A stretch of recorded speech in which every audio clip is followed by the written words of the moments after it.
नमस्कार जी, स्वागत, सत्कार, अभिनंदन, राम राम, जय श्री कृष्णा, राधे राधे। कैसे हैं मेरे प्यारे साथियों? चलिए जुड़ जाइए फटाफट से ताकि आप और हम मिलकर के जो एक शानदार परिचर्चा कर सकें। विशेष तौर पर यह परिचर्चा आज आयोजित होने वाले टेस्ट पेपर की रिगार्डिंग रहेगी। एक बार मैं क्लास को ज्वाइन कर लेता हूँ, ठीक है, ताकि मुझे आपके कमेंट नजर आ सके। हमारी एक परंपरा रही है। परंपरा यह है कि हम ऐप में जो भी आपके कोर्स करवाते हैं उसका एक टेस्ट पेपर करवाया जाता है। तो हमने भक्ति और सूफी आंदोलन पढ़ा था, उसके टेस्ट सीरीज आपके लिए स्टार्ट कर रहे हैं, उसका टेस्ट पेपर करवा रहा हूं। कोई नहीं करवाता पूरे राजस्थान में इस तरह का कि एक टॉपिक करवा करके उसका वीडियो टेस्ट करवाया जाए। ऐसा केवल हम करवाते हैं आपके साथ, ताकि आपको एक प्रॉपर मार्गदर्शन मिल सके कि जो हमने पढ़ा है पिछली क्लासों में पर्टिकुलर टॉपिक, उसका हमें कितना याद रहा। क्लियर? तो आइए शुरुआत करते हैं। हमारा पहला प्रश्न, निम्नलिखित में से चिश्ती संप्रदाय का भारत में संस्थापक कौन माना जाता है? बाबा फरीद माने जाते हैं, ख्वाजा मोइनुद्दीन है, नासिरुद्दीन महमूद जिलानी है, ख्वाजा अल्दीन है, और अनुत्तरित प्रश्न है, भारत में कौन है जो संस्थापक माने जाते हैं? बताइए। एक बेहतरीन प्रश्न है। तो याद रखना, भारत में चिश्ती संप्रदाय के जो संस्थापक है, यह किसके माना जाता है? यह ख्वाजा मोइनुद्दीन चिश्ती साहब को माना जाता है। क्या ये बात क्लियर हो गई? चिश्ती कहते थे कि संगीत आत्मा का पौष्टिक आहार है। इन्हें संगीत बहुत प्रिय था, यही कारण है कि सभा या संगीत जो है यह चिश्ती सिलसिले का आधार बना। ख्वाजा मोइनुद्दीन चिश्ती के दो शिष्य से शेख हमीदुद्दीन नागौरी और कुतुबुद्दीन बख्तियार काकी, ठीक है, इन्होंने अजमेर में अपना केंद्र बनाया था। चलिए अगला प्रश्न, निम्नलिखित में से कौन सूफी मत में चिश्तिया शाखा का संस्थापक था? शेख मोइनुद्दीन, ख्वाजा अबू अब्दाल, शेख जियाउद्दीन अब्दुल जीव, ख्वाजा बाहुद्दीन। अनुत्तरित प्रश्न है। सूफी मत में चिश्तिया सिलसिले के संस्थापक शेख मोइनुद्दीन थे। यह मोहम्मद गोरी के साथ में भारत आए, और जब भारत आए उस समय भारत पर शासन करने वाला कौन था? दैट इज पृथ्वीराज थर्ड यहाँ पर शासन कर रहा था। अगला प्रश्न, महबूब ए इलाही की उपाधि थी?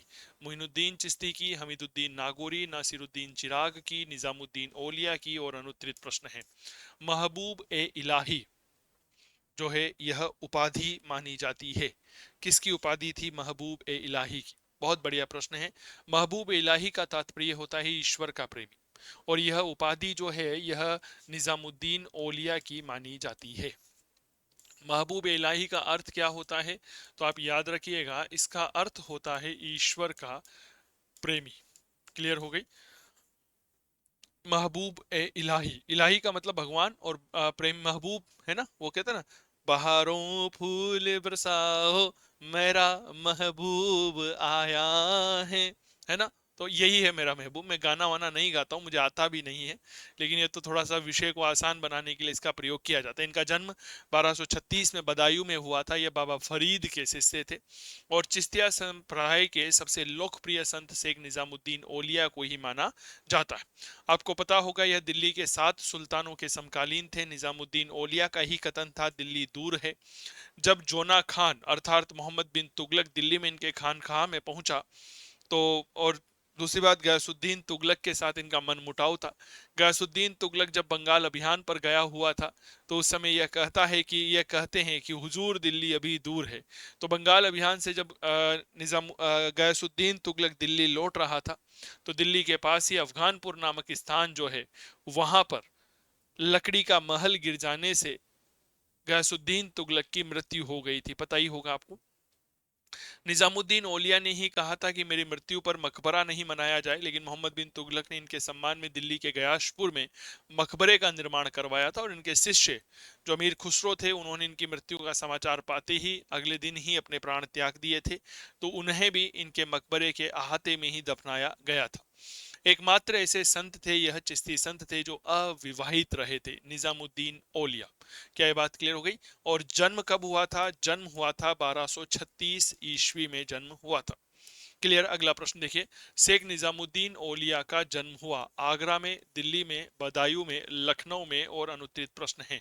शेख निजामुद्दीन औलिया जो है इनका जन्म कहां पर हुआ था? सर याद रखना, यह बदायूं में होता है। कब होता है जन्म? 1236 ईस्वी में इनका जन्म हुआ था। अगर मैं निजामुद्दीन औलिया के बारे में पूरी बात आपके साथ करना चाहूं तो याद रखिएगा इनकी माता का नाम बीबी जुलेखा था।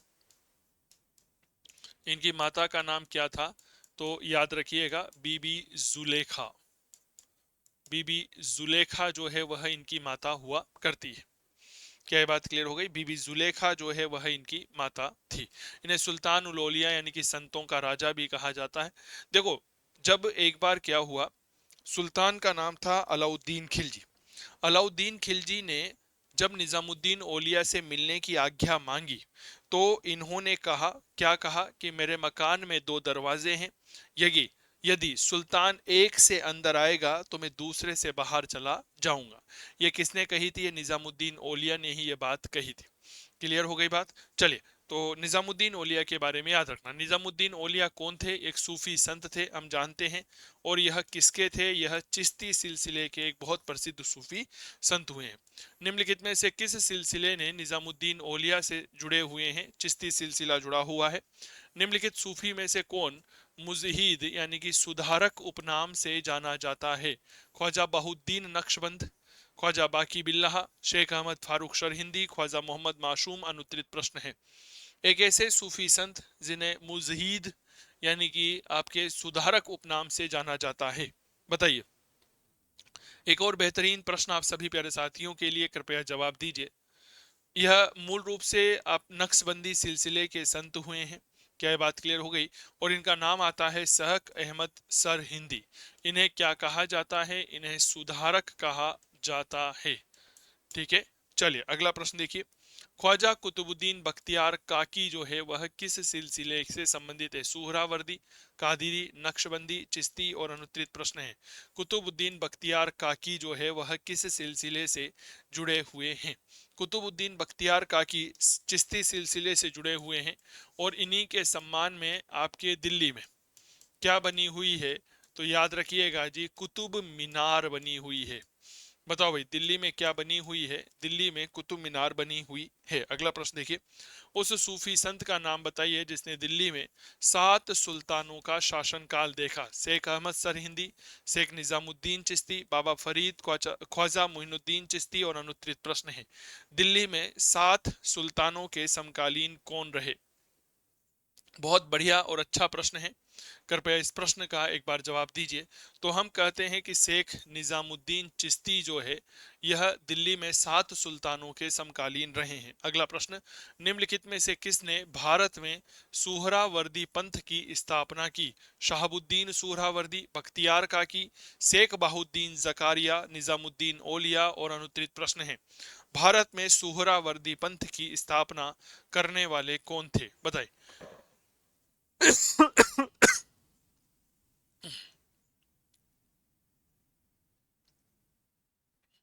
शेख साहबुद्दीन सुहरावर्दी जो है उनके शिष्य थे शेख बाहुद्दीन जकारिया।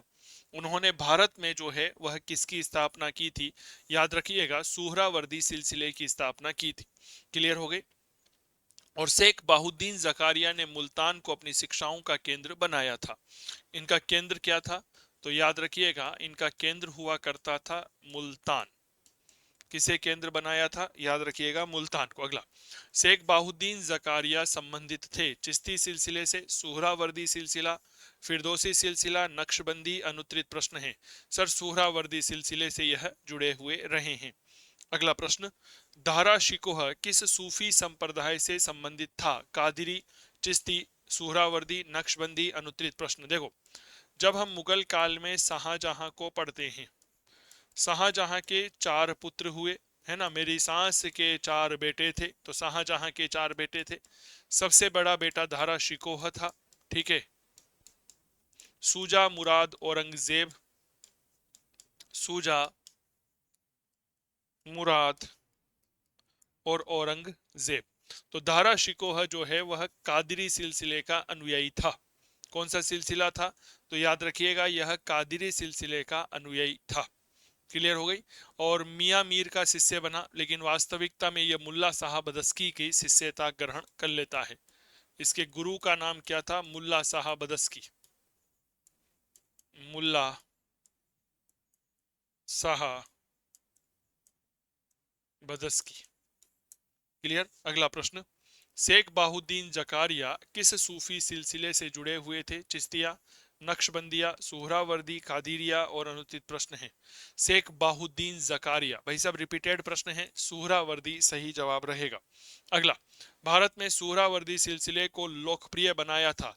मुल्ला साहब बदस्की, से शाह नियामतुल्लाह, शेख रुकनुद्दीन, शेख बाहुद्दीन। अनुत्तरित प्रश्न, सूफी सिलसिला जो है उसे लोकप्रिय बनाने का श्रेय हम किसे देते हैं? बताइए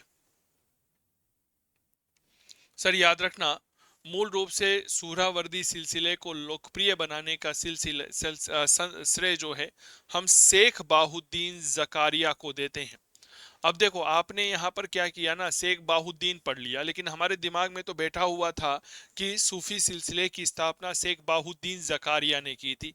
लेकिन भाई साहब यहाँ पर तो नाम केवल और केवल क्या आया, शेख बाहुद्दीन आया। तो हम यहाँ पर क्या हो जाते हैं, कंफ्यूज हो जाते हैं। क्या ये बात क्लियर हो गई? बाद में आप जानते हैं कि कालांतर में सुहरावर्दी सिलसिला जो है वह 5 भागों में बट गया था। जलाली शाखा, मखदूनी शाखा, मीरान शाही शाखा, इस्माइली शाह शाखा और दौला शाही शाखा। क्या ये बात क्लियर हो गई? चलिए जी, इसके बाद अगला महत्वपूर्ण प्रश्न है कि सूर सागर के रचयिता कबीर है, नानक, मीराबाई, सूरदास। अनुत्तरित प्रश्न है। एक किताब है सूर सागर, ठीक है। इसके रचयिता के बारे में थोड़ी सी जानकारी उपलब्ध करवाएं। सूर सागर ग्रंथ जो हैं उसके रचयिता कौन हैं?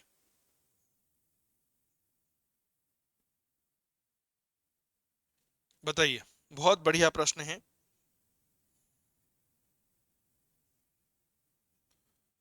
सूर सागर ग्रंथ के जो रचयिता हैं वह सूरदास जी माने जाते हैं। जन्मांध थे यह, आपको पता ही होगा। भक्ति आंदोलन के बहुत सारे प्रभाव हुए। निम्नलिखित में से कौन सा भक्ति आंदोलन का प्रभाव नहीं था? प्रांतीय भाषाओं का विकास, जाति प्रथा के बंधनों का ढीला होना, हिंदू मुसलमानों के बीच में भेदभाव, हिंदू धर्म में सुधार। और अनुत्तरित प्रश्न है, भक्ति आंदोलन के बहुत सारे प्रभाव हुए हैं, निम्नलिखित में से कौन भक्ति आंदोलन का प्रभाव नहीं रहा है? बताइए कौन है जो भक्ति आंदोलन का प्रभाव नहीं रहा? बहुत बढ़िया तरीके से सवाल का जवाब दीजिए।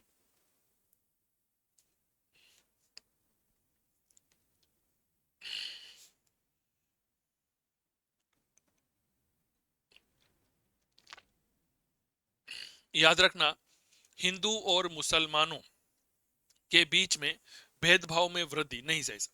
प्रांतीय भाषाओं का विकास हुआ, क्लियर हो गई। जाति प्रथा के बंधन ढीले हुए, हिंदू धर्म में सुधार हुआ, कर्म कांड का विरोध किया जाने लगा, ठीक है, जातिवाद का विरोध किया जाने लगा, ठीक है ना। तो ये चीजें थोड़ा सा आप लोगों को समझनी चाहिए। अगली महत्वपूर्ण ग्रंथ पद्मावत, मलिक मोहम्मद जायसी है इसके रचनाकार, हम जानते हैं। मेरे मुंह से निकल गया। और यह जो है भारत के इतिहास की एक ऐसी किताब है जो शेर शाह सूरी के समय 1540 में लिखी गई थी। क्या ये बात क्लियर हो गई? कब लिखी गई थी? 1540 में लिखी गई थी। इस समय गद्दी पर कौन था? याद रखिएगा, शेर शाह सूरी था। तो हम क्या कहते हैं कि शेर शाह सूरी के समय यह क्या है, रचित है। समझ में आ गई क्या बात? शेर शाह सूरी के समय यह रचित है। अगला प्रश्न, किस संत कवि ने निपक यानी कि निष्पक्ष का, निपक्ष या निपक का मार्ग का अनुसरण किया है? संत रैदास, दादू दयाल, कबीर, मलूकदास या? अनुत्तरित प्रश्न है। बताइए, निपक या निपक्ष मार्ग का अनुसरण किया है? यह एक बहुत अच्छा सवाल है, कृपया करके इस सवाल का जवाब हमें उपलब्ध करवाएं। यह प्रश्न आपके डायरेक्ट पूछा जाता है निपक को लेकर के। दादू दयाल के जो उपदेश है या दादू राम की वाणी के नाम से जाने जाते हैं, और निपक जो है यह शब्द किससे जुड़ा हुआ है? यह आपके दादू दयाल से जुड़े हुए हैं। संत दादू दयाल, नारायण की पहाड़ी है हमारे जयपुर जिले में, वहां पर इनका मूल तीर्थ होता है। अगला प्रश्न, मध्यकालीन भारत के उस संत कवि का नाम बताइए जिसे ने निपक मार्ग का अनुसरण किया। रिपीटेड प्रश्न है, दादू दयाल ने है। प्रेम वाटिका नामक ग्रंथ के रचनाकार नाभादास, सूरदास, तुलसीदास, रसखान। अनुत्तरित प्रश्न है। प्रेम वाटिका बेहद ही शानदार ग्रंथ है। कृपया जवाब दीजिए कि प्रेम वाटिका जो है इसके रचनाकार कौन माने गए हैं? बताइए। प्रेम वाटिका के रचनाकार है, याद रखिएगा, रसखान, कवि रसखान। विट्ठल दास, या विट्ठल दास जी कौन है? वल्लभ संप्रदाय के संस्थापक हुए वल्लभाचार्य, उनके पुत्र थे विट्ठल नाथ जी। विट्ठल नाथ जी ने अष्टछाप कवि मंडली की स्थापना की थी। तो मूल रूप से रसखान जो है विट्ठल नाथ के शिष्य थे और वल्लभ संप्रदाय के सदस्य रहे हैं। रसखान की उपाधि मथुरा जिले में महाभान नामक स्थान पर समाधि जो है वह स्थित है। तो सूरदास जी के बारे में याद रखना। वल्लभ संप्रदाय से संबंधित है। आपको यह पता होगा ना कि रसखान ने कई सारी कृष्ण भक्ति की कविताएं लिखी है। क्या ये बात क्लियर हो गई? हिंदी में हम इनको पढ़ते हैं विट्ठल दास जी के शिष्य। अगला प्रश्न, वल्लभाचार्य ने किसकी भक्ति का गान किया? राम, विष्णु, कृष्ण, शिव और अनुत्तरित प्रश्न है। वल्लभाचार्य भगवान शिव की, भगवान कृष्ण की बाल रूप में भक्ति करते हैं यह, और भगवान कृष्ण की दिन में 8 बार पूजा करने की यह बात भी करते हैं।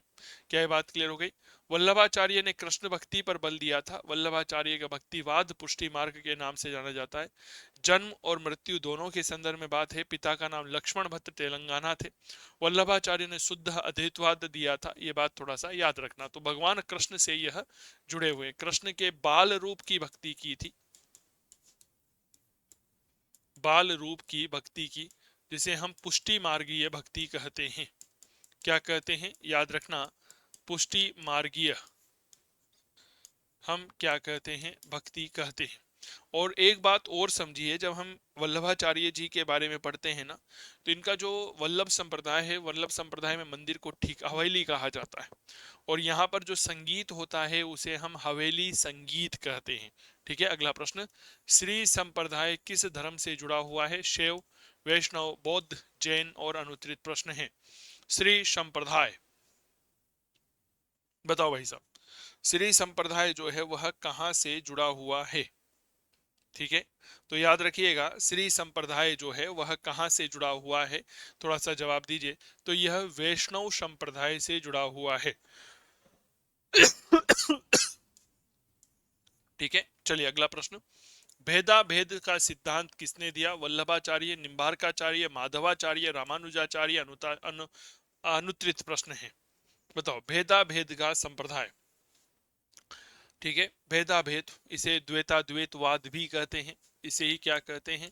तो याद रखिएगा, डेट्स कॉल्ड द्वैता द्वैतवाद। द्वैत प्लस अद्वैत प्लस वाद, यह निम्बार्काचार्य की देन है। बताओ भाई किसकी देन है? याद रखिएगा, निम्बार्काचार्य। निम्बार्काचार्य जी जो है यह अवतारवाद में विश्वास करते थे। इनका जन्म 1165 में मद्रास के विल्लारी जिले में हुआ था, और मूल रूप से कृष्ण को शंकर का अवतार माना करते थे। क्लियर हो गई? और स्वयं निम्बार्काचार्य जी को सुदर्शन चक्र का अवतार माना जाता है। क्या ये बात क्लियर हो गई? क्या माना?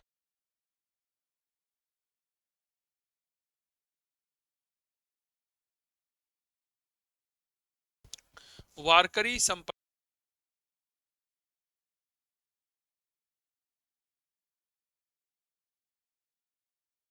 संप्रदाय जो है उसके प्रमुख नेता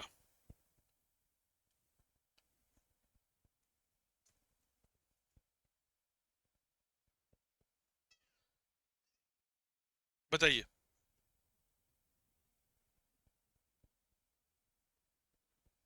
वारकरी संप्रदाय के प्रमुख नेता, सर याद रखना, वारकरी संप्रदाय के प्रमुख नेता भगवान विट्ठल रहे हैं। ठीक है, चलिए, उत्तर भारत का भक्ति आंदोलन की भक्ति के इर्द गिर्द विकसित हुआ है। राम, कृष्ण, ब्रह्मा, ए और बी दोनों, अनुत्तरित प्रश्न। देखो, जब भी आप भक्ति आंदोलन की बात करते हैं, और विशेष तौर पे उत्तर भारत की बात करते हैं, मूल रूप से उत्तर भारत के भक्ति आंदोलन के मध्य सेतु का काम जो है वह रामानंद ने किया था। रामानंद दक्षिणी भारत से भक्ति को उत्तर भारत में लेकर के आए थे। क्या ये बात क्लियर हो गई? तो यह चीजें याद रखिएगा, यह राम और कृष्ण की भक्ति हमें यहाँ पर देखने को मिलती है।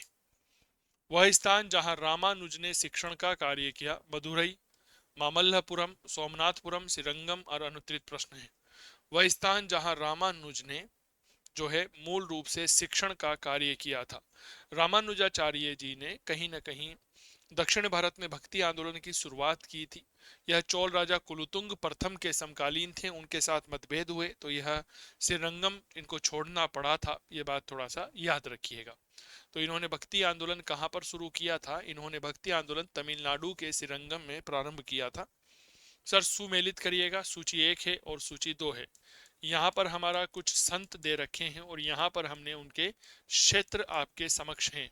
नामदेव, चैतन्य, सूरदास, नानक देव, पश्चिम बंगाल, उत्तर प्रदेश, महाराष्ट्र, पंजाब। बताओ।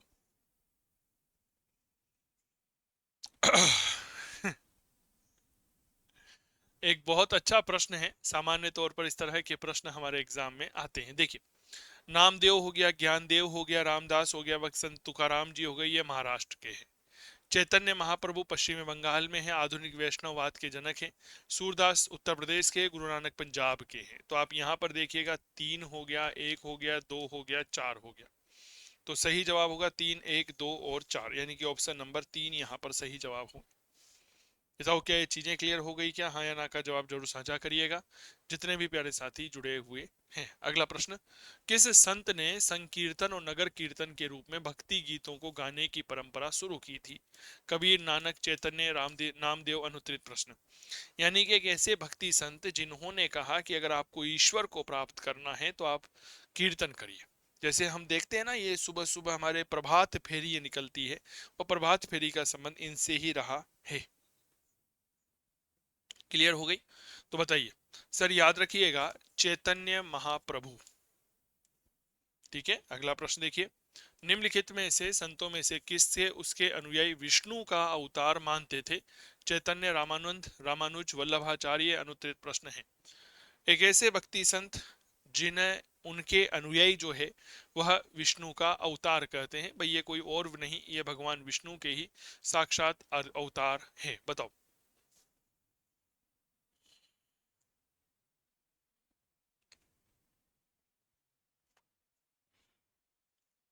सर याद रखना, चैतन्य महाप्रभु। अगला प्रश्न, रामायण लिखी है वाल्मीकि ने, वेद व्यास जी ने, मनु ने, कौटिल्य ने। अनुत्तरित प्रश्न है। रामायण की रचना तो ऋषि वाल्मीकि ने की है। क्लियर? वेद व्यास जी ने महाभारत लिखा है,